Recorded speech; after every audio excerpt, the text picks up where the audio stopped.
Hola, muy buenos días.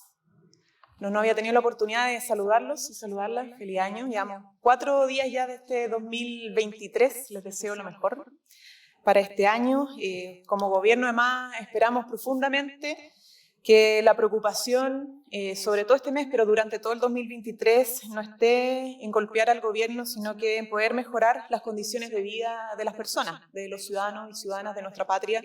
Son muchas las urgencias que tenemos que enfrentar como país, como sociedad, en materia de seguridad ciudadana, en materia de dar seguridad económica, de dar tranquilidad a las familias respecto a cómo podrán llegar a fin de mes, pagar sus deudas, costear el alza de precios producto de la inflación, un problema, estamos hace poco en Brasil, general, mundial, y también la seguridad social, ¿no? De cómo avanzamos en mayores derechos de manera universal y no solamente con políticas focalizadas hacia los sectores más vulnerables, sino que en derechos. Estoy acá con nuestra canciller, la ministra Antonia Urrejola, porque queremos hacer brevemente un balance, evidentemente, de lo que fue la ceremonia de asunción del presidente Lula en Brasil, pero también poder contarles que prontamente tendremos la visita del presidente de Colombia, Gustavo Petro, 8, 9 y 10. Estará acá reuniéndose con el presidente y con una agenda también bastante intensa que podrá detallar nuestra ministra. Y, por cierto, también a disposición de responder las preguntas e inquietudes que tenga la prensa respecto a los temas contingentes.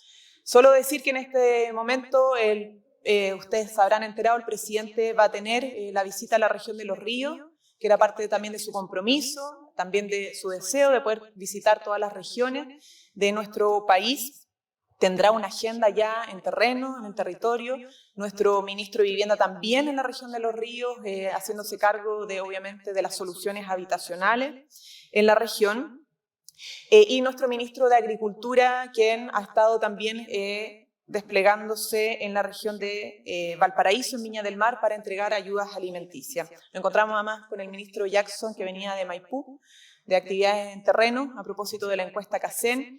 Quiero decir con esto que nuestro gobierno sigue con las manos a la obra, trabajando día a día para, a través de acciones y soluciones concretas, seguir enfrentando los dolores y las preocupaciones de nuestros compatriotas. Ministra Urrejola, la dejo. Gracias, ministra. Comentarles un poco, ya que no hubo muchas posibilidades de contarles en detalle, en primer lugar, la visita a Brasil, donde tuvimos una reunión bilateral con el presidente Lula. El presidente, estando en Brasilia, se refirió a esa reunión, pero quiero destacar, a propósito de algunos de los temas que señaló recién la ministra, de las preocupaciones ciudadanas, que de los temas que hemos conversado con el presidente Lula para poder trabajar de manera bilateral, pero también multilateral, son los temas de integración. Y cuando hablamos de integración, obviamente la integración tiene un impacto en la vida de las personas, porque cuando hablamos de integración, también la integración supone una integración física, facilitar el traslado de las personas de un país a otro a través del corredor bioceánico, también supone una integración comercial, lo que ayuda, por supuesto, a los exportadores e importadores a traer inversiones, y también las pequeñas y medianas empresas de poder abrir mercados a otros países como es Brasil. También conversamos sobre la importancia del Banco Interamericano de Desarrollo, que va a ser presidido por un brasilero. Podamos trabajar conjuntamente con el BID y, por supuesto, con el ministro de Hacienda acá, para que el BID pueda hacer proyectos hacia la región para enfrentar los costos de la vida de la inflación, algo que también tiene un impacto muy importante en la vida de las personas. Otros temas importantes que vamos a conversar con Brasil y con otros países de la región, ya estamos conversando, es cómo trabajamos para enfrentar el crimen organizado. Y de esa perspectiva es importante, yo leía el otro día a algunas personas que dicen, ¿por qué hablan todo el rato de América Latina una sola voz? ¿Por qué integración latinoamericana? Y cuando hablamos de integración no es una noción en el aire, tiene que ver con cómo enfrentamos desafíos como el cambio climático, crimen organizado, el alza del costo de la vida, y tenemos que enfrentarlo de manera conjunta con nuestros países de la región y también con los países, obviamente, del resto del mundo. Esos son los temas que conversamos fundamentalmente con el presidente Lula, y estoy segura que vamos a tener una agenda muy, muy importante con un país tan importante como es para la región y el mundo, Brasil, Y por otro lado, tal como comentó la ministra, vamos a tener la próxima semana una visita oficial del presidente Petro. El presidente se va a reunir con nuestro presidente, por supuesto, pero también con los distintos poderes del Estado, y también ahí va a haber una agenda económica y también en aquellos temas que nos preocupan, como por ejemplo tenemos una agenda muy importante en materia de cambio climático. Eso, muchas gracias, ministra. Muchas gracias, canciller. Bien, preguntas. Buen día, primero para la canciller, respecto a las proyecciones que se van a realizar durante este año en cuanto al Ministerio de Relaciones Exteriores, y también usted hablaba de pactos, de alianzas. ¿Qué va a pasar con UNASUR y también PROSUR? Bueno, son varios los ejes que queremos trabajar este año, uno de los cuales tiene que ver precisamente con la integración regional. Hay distintos mecanismos de integración regional y subregional. Usted mencionó uno, que es la UNASUR.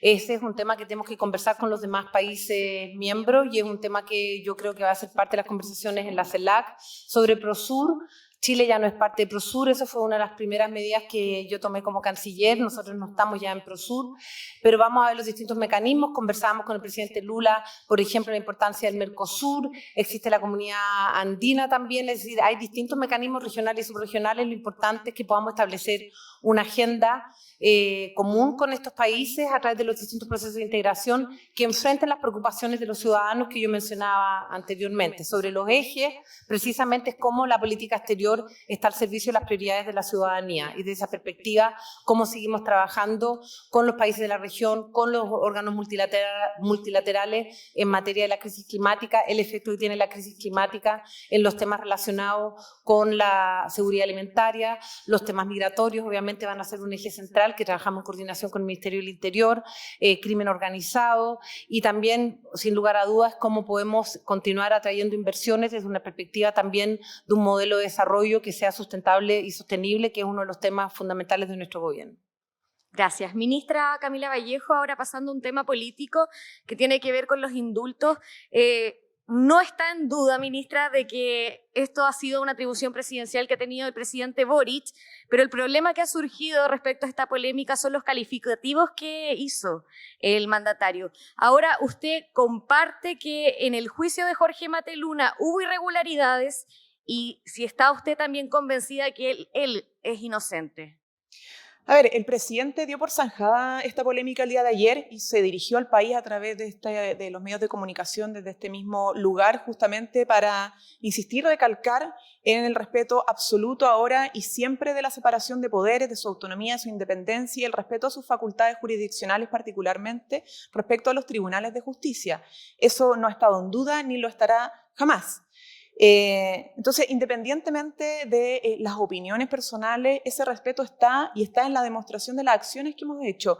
Han habido algunos sectores políticos que han puesto en duda incluso los indultos, que establece las facultades que establece la Constitución, ¿cierto?, respecto a los indultos presidenciales y la Ley 18.050, y la verdad es que todos los indultos que se han efectuado por parte de este gobierno, como lo han hecho otros gobiernos anteriores, todos los gobiernos desde el retorno a la democracia, se han amparado en lo que determina la Constitución y las leyes. Y por lo tanto, queremos obviamente insistir en aquello, y eso es lo que respecta obviamente y me corresponde señalar en este momento. Pero en ese caso no interesa abrir ni generar polémicas con la Corte Suprema ni con ningún otro poder del Estado respecto a esto. Pero entonces en ese caso fue un error del gobierno hablar de posibles irregularidades o de la inocencia de esta persona.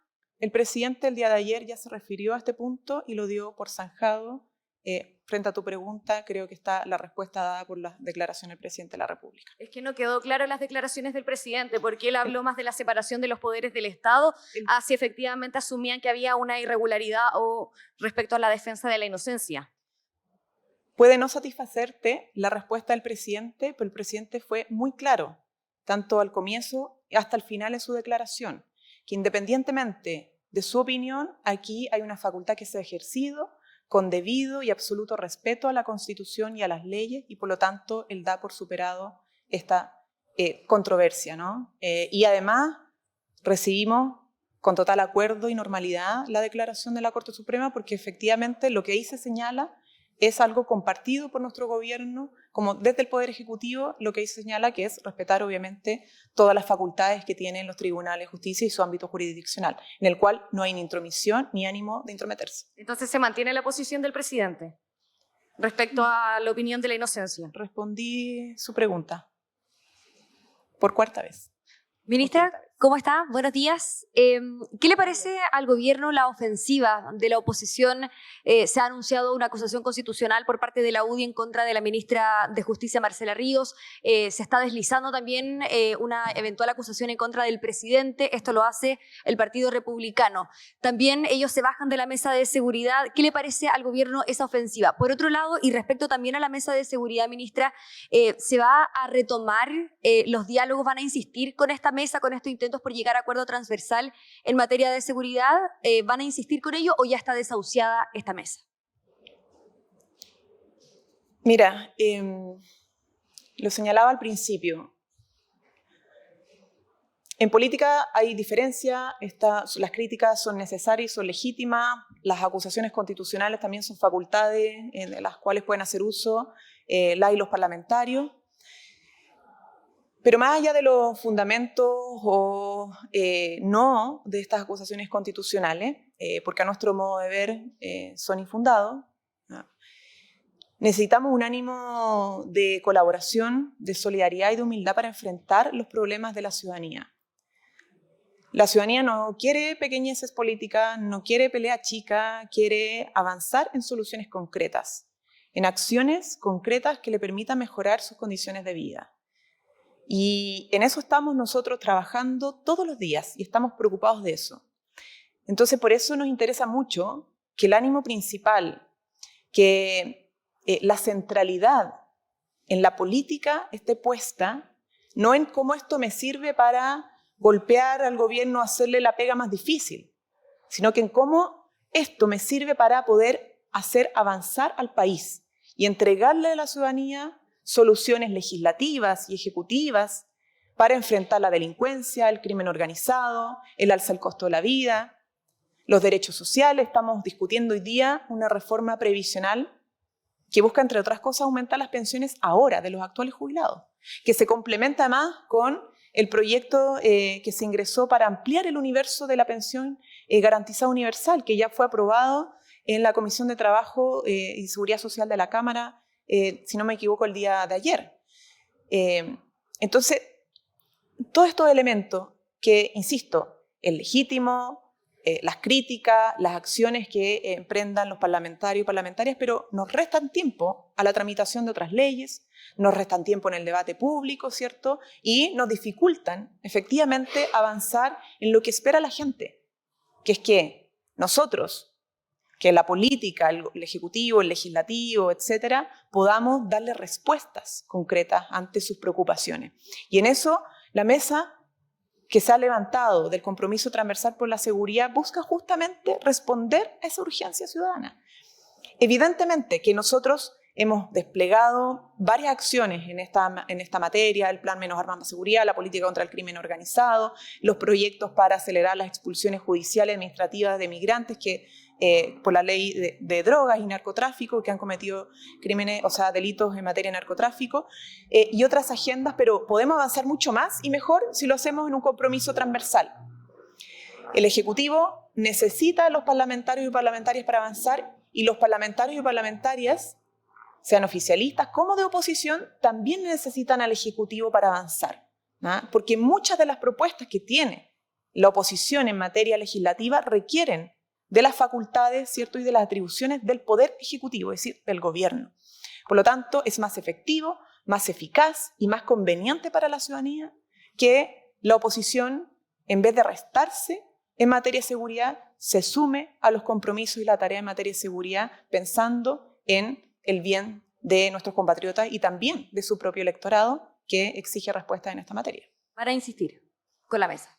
La mesa va a seguir, o sea, estamos dando, lo ha dicho la ministra del Interior, pero al final del día vamos a trabajar con quienes estén disponibles a trabajar, con quienes quieran estar en la mesa, porque así vamos sumando con los que estén con voluntad y disposición de seguir trabajando por la seguridad del país.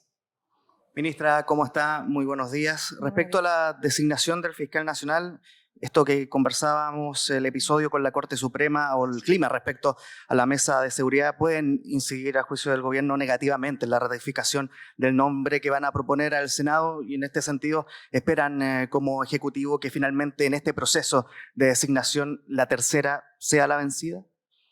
Sí, exactamente. Como en la reforma previsional, esperamos que la tercera sea la vencida, en este caso también. Pronto, bueno, en las próximas horas se va a comunicar el nombre. Yo no me puedo adelantar a eso, hay un procedimiento para aquello, pero efectivamente insistir en la importancia que tiene el alcanzar un acuerdo en el Senado, es decir, el quórum que se requiere desde el Senado para poder ratificar el nombre propuesto inicialmente Corte Suprema, luego Ejecutivo, para liderar la Fiscalía Nacional. Ya perdí la cuenta de cuántos días llevamos sin fiscal nacional. Entonces no podemos seguir esperando porque al final debilita la capacidad de conducción de un poder del Estado importante en la persecución del delito, y la ciudadanía y las víctimas, sobre todo, necesitan una fiscalía fuerte, bien liderada para estos efectos. Esta controversia con la Corte Suprema y también el clima político respecto a la mesa de seguridad, a su juicio, no debería incidir en la ratificación o votación que se va a dar. No, miren, estas cosas, bueno, no es primera vez que pasan en nuestro país, han habido distintos momentos, ustedes podrán tenerlos a la vista en su calidad de periodistas todos, y el país, a pesar de que ha tenido situaciones de opiniones cruzadas, legítimas de distintos poderes del Estado, al final avanza y sale adelante. Nosotros esperamos que Chile, en ese ánimo y en esa demostración histórica, pueda seguir avanzando. No vemos por qué no se pueda avanzar ya por fin en el nombramiento de un fiscal o una fiscal en la Fiscalía Nacional, ¿no?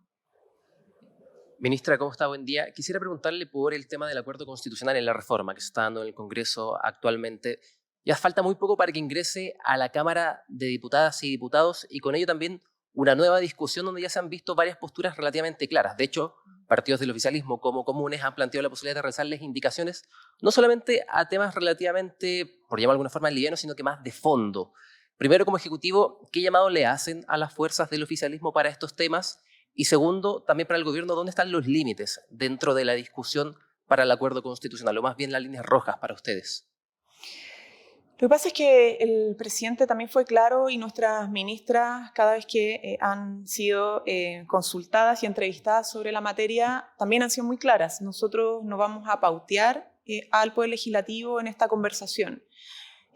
Lo único que hemos dicho e insistiremos es que siempre para nuestro gobierno el cumplir con la palabra empeñada es un valor. Cuando la política sufre el mayor de los descréditos, al menos en la historia reciente, hay desconfianza en las instituciones, hay desconfianza en el Congreso, en los partidos. La mejor forma de superarla es que la política cumpla su palabra, cumpla sus compromisos, ¿no?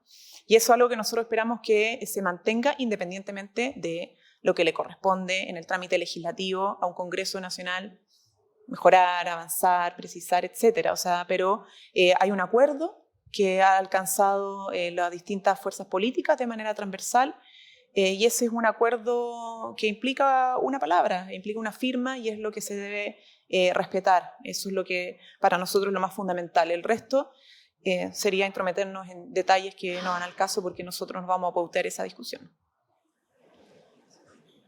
Bien, ¿no hay más preguntas? Muchas gracias. Tengan buen día.